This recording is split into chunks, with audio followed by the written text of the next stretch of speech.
So, hi everyone. Let us see types of casting.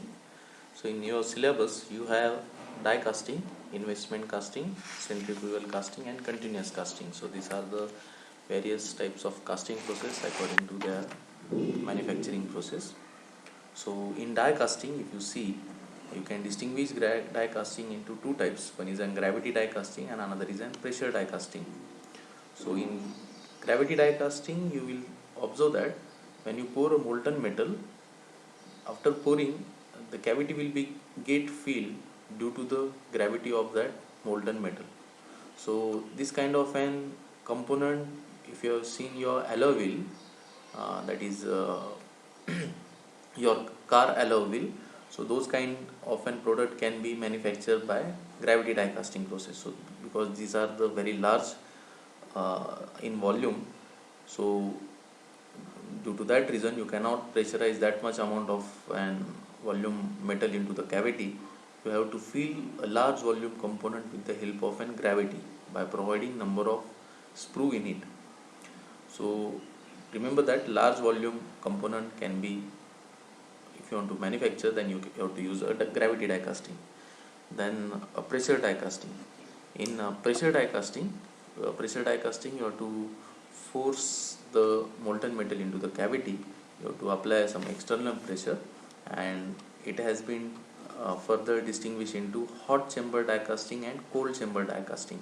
So wherever you have seen a small size component like your carburetor, if you have seen the body of your two-wheeler during servicing, if you have observed the carburetor, so that kind of an casting product can be made by pressure die casting. Even your alloy wheel of two-wheeler, if you have seen it, so that can become under the pressure die casting. Then your uh, case of cooling case of your piston and cylinder, if you have seen at the bottom of your two-wheeler, there you can observe the fins and those kind of an critical shape component, so that can be made under the pressure die casting. So let us see the image of pressure die casting. So what exactly happens in pressure die casting? So here, see the components used in pressure die casting. Under pressure die casting, this is a hot chamber die casting, and later on we will see cold chamber die casting. So here, uh, this part, that is pot is filled with molten metal. Here the plunger and cylinder arrangement will be seen. So this brown part, you consider it as an molten metal, this brown one, and this is the case of an your cylindrical, and between that cylinder this plunger will be reciprocating. Further, this shape will be called as an gooseneck shape. It is called gooseneck shape because if you have seen the duck, actually gooseneck is the name of an duck, and if you have seen the neck of that duck, it is seen in the same way. So for that reason it is called gooseneck shape. Then further you will find out that there is an nozzle here, and here will be the mold cavity. So this is a top half, this will be a bottom half. Now this kind of an arrangement, that is in pressure die casting, will be permanent mold will be used. So this, in this case, the mold will be not used of an sand, it will be made of an metal. So top half and bottom half will be made of an metal, and there might be an there will be an arrangement to eject the component from the cavity after solidification. So let me explain all this process, how it carries out. So now when the plunger is in this position, due to the uh, gap here, as there is a way to flow molten metal from this pot into the cylinder, that is called as a chamber. The molten metal will be getting filling this chamber, and now initial position of your plunger at this point. So when it plunger press this molten metal, due to high pressurize, the molten metal will be flowing through this gooseneck, and further it will travel to nozzle. Through nozzle it will be travel to the pouring basin. Through pouring basin it will be travel to sprue. Through sprue, either there might be a runner or gate in it, or directly you can inject that molten metal into the cavity. So this shape or this space you can call it as an component, and it allows some solidification time to it. After solidification, here cooling channels are also provided, that it can be cooled by water cooled or some other process. And after solidification, the bottom half will move towards left side, so there will be a space will be generated between top half and bottom half. Then injector pins moves towards right side, which force the component from the bottom half and it falls down. So this kind of an production you can carry out in hot chamber uh, pressure die casting process. So this is the second figure where you can see the plunger is pressed and the metal is flowing into the cavity. So its production rate is around 500 components per hour. And sand casting, if you have seen, it has either one or two component can be, only one product can be done by molding process. So in this case, through molten metal, it has a very high production rate, that is around 500 components per hour. If it has a less volume, then it will be again have a more production rate. Then which kind of an material can be used for this kind of an hot chamber molding process? So as this all moving parts comes in a contact with uh, hot molten metal, uh, the melting point of your molten metal should be less, because it may affect your plunger as well as cylinder, as it comes continuous in a contact with hot molten metal. It may wear or it may damage. So the molten metal which is having less melting point, or the casting material which has a less melting point, those can be used in hot chamber machining process. So which are those now?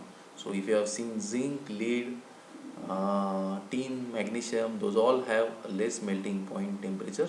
So you can use those material to get the mold or to get the shape. Later on, let us see cold chamber machine. So in cold chamber machine, now in this case, plunger and the chamber of an cold uh, pressure machining, it is separated from the pot. So here a molten metal will be not having a direct contact with this whole combination of plunger and chamber. In this case, molten metal will be heated in furnace, that is heated separately. Then that molten metal can be uh, pour into the, or it can be pour into the ladle, and through ladle it can be pour into this cold chamber. So once you pour it, so molten metal will be poured in the chamber and this plunger will move towards left side, and it will force that molten metal into the space, and it will be directly, so this will be the part of your top die, and it will be get filled with that molten metal due to this pressurized plunger. So here you will find out that the same working operation will be carried out again after solidification. Bottom half will move towards left side, it will eject the solid component and it will fall down, and you will get your final shape of your actual component. So here molten metal comes in a contact with this moving part for very less time.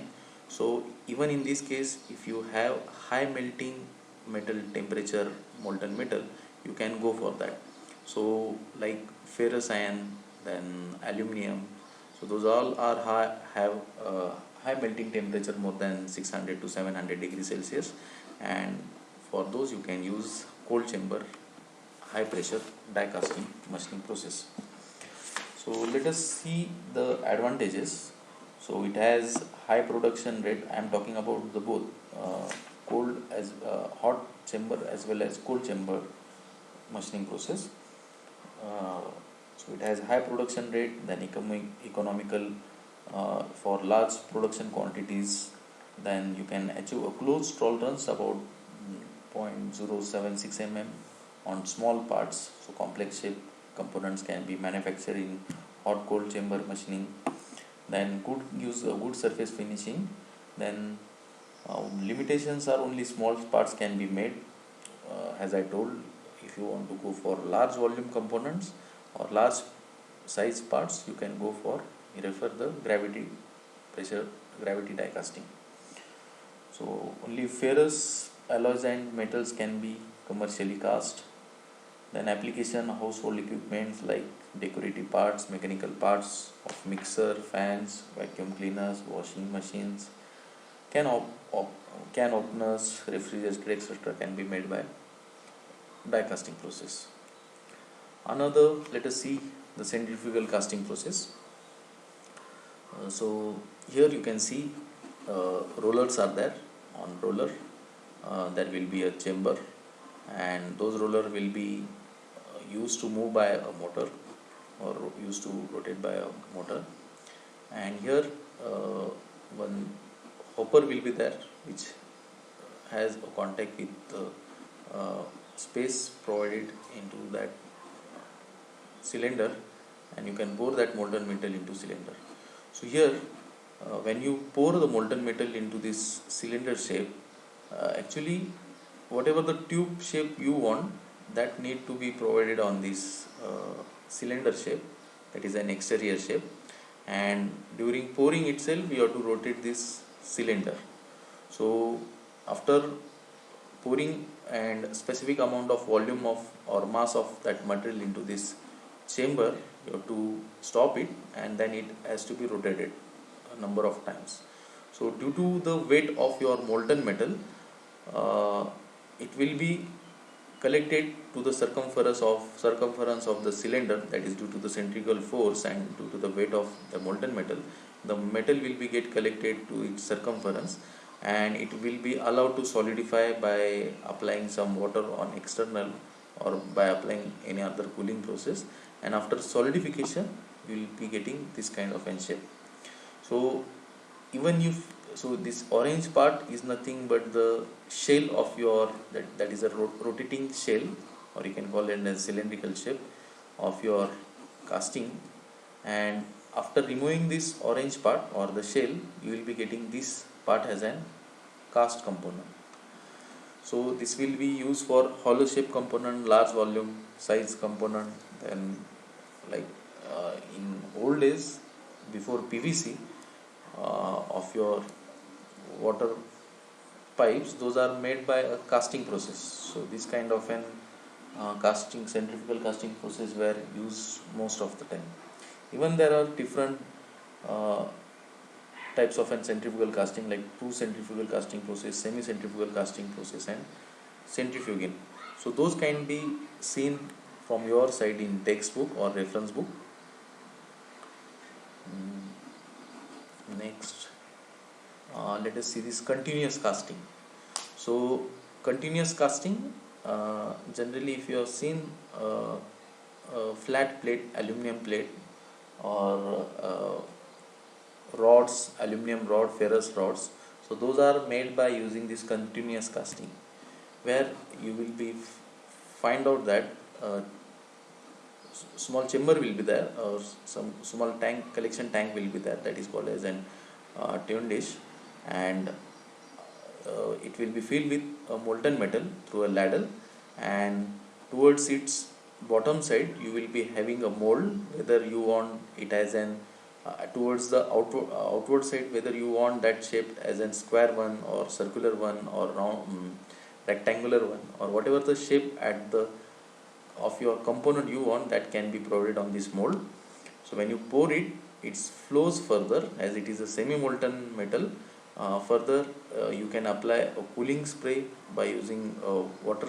You can cool that metal further towards its outward side by applying a water jet, and you can extract the heat from it. And further, when it gets roll or when it gets flows further, till this point you will get that material as a completely solid state, and you can get your component as a continuous slab or continuous bloom shape. And further you can use this shape for making you can go for an rolling operation, and you can decrease the thickness, and you can give required shape to this bloom and slab by using different operation. So further it can be whatever the size you want, that can be cut by a torch cutter. And here you can see how different shape can be achieved by continuous casting. uh, these are the eye shape, circular, square, rectangular, uh, thin thickness plate shape. So those can be achieved by continuous casting. Another important casting process is an investment casting. So in investment casting, if you have complex or critical shapes which are used in space or for decoration purpose, those can be done by investment casting process. So in this case, basically what happens, the pattern which you required, it is made of an wax material. So for that making a pattern, you need mold first. In that mold, you provide a shape of your component, and the same shape of an component will be provided on the pattern, and this pattern shape will be filled with a wax. So after solidification of wax, you will be getting a pattern. Further, this pattern will be used to make your component. So if you want a number of components uh, at one time, so you can manufacture this wax pattern around 1 2 3. If you want 6 components at one time, you manufacture those 6 and provide it with runner and sprue. Now in this case, this runner, sprue and all these components will be made of an wax material. In previous case, or in sand casting, uh, whatever the examples which we have seen, in that case the pattern were made of either wooden or some metal, but in this case the pattern will be made of an wax. And remember that pattern is an exact replica of your component, which is not called an exactly component. It is only used to give a shape to that cavity. And later on, once you assemble all this uh, wax pattern on sprue, then the whole setup will be uh, poured into the slurry, and the coating will be provided on it. So it will be having a coating of an sand or silicate sand, and once you give a slurry coating in it, it will be de-wax. Means what? uh, After getting a coating on it, it will be allowed to solidify. That is, after solidification means that once the sand gets sets on the circumference of that pattern, you need to heat the whole uh, assembled part, and once you heat it, whatever the wax present in it, it will be getting melt. So it should be heated around 100 to 200 to 300 degrees Celsius. If you heat this assembled shape, then wax will be change its state from solid to liquid, and it will be drag out. Once you drag out, you need to bake this uh, assembled part. After baking means you have to heat it, like in bricks, as in if you have seen the example of bricks, initially those are in uh, molten state, but to get the hard bricks, you need to heat it.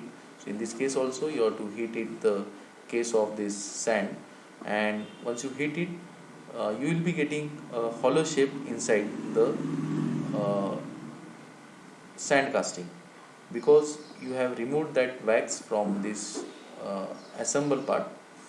And later on, you can use a molten metal material to pour in it, and once it gets fill this all cavity shape, after solidification, you have to break the sand, and you can remove the sprue and runner from component, and you will get this finished casting in investment casting process. So this kind of an investment casting process is generally used for very complex shape, where you want a dimensional accuracy very closer, or if you have a good surface finish or any critical shape components which are used in aerospace or some space research, which can't manufacture by any other casting process, those can be done by investment casting process. Even if you have seen the symbol of your Rolls Royce, then medals of major or police, those stars, if you have seen of PSI, those all made by an investment casting process. So here is an example. So it is also here used for jewelry purpose, as there is a very less wastage of material in investment, or no wastage of an material in investment casting process. So your rings can be made by an investment casting process, where in, molten metal of gold can be poured into it, and after solidification you can get this kind of an ring shape. So this was all about the different casting process, but still from your end you have to go through advantages, disadvantages, limitation and application. You have to find out different advantages, disadvantages and limitation of all the casting process, and what are the application where it is used exactly. Instead of looking in a book, if you are having means if you want to find out the application of different casting process, instead of going through the book, what you have to do, if you are having your own two-wheeler motorcycle, or you have seen a two-wheeler on a road, then you have to do the observation of that, and you have to see that which components are made by which casting process. So even you do that, it will be helpful to remember the application of casting process. So thank you.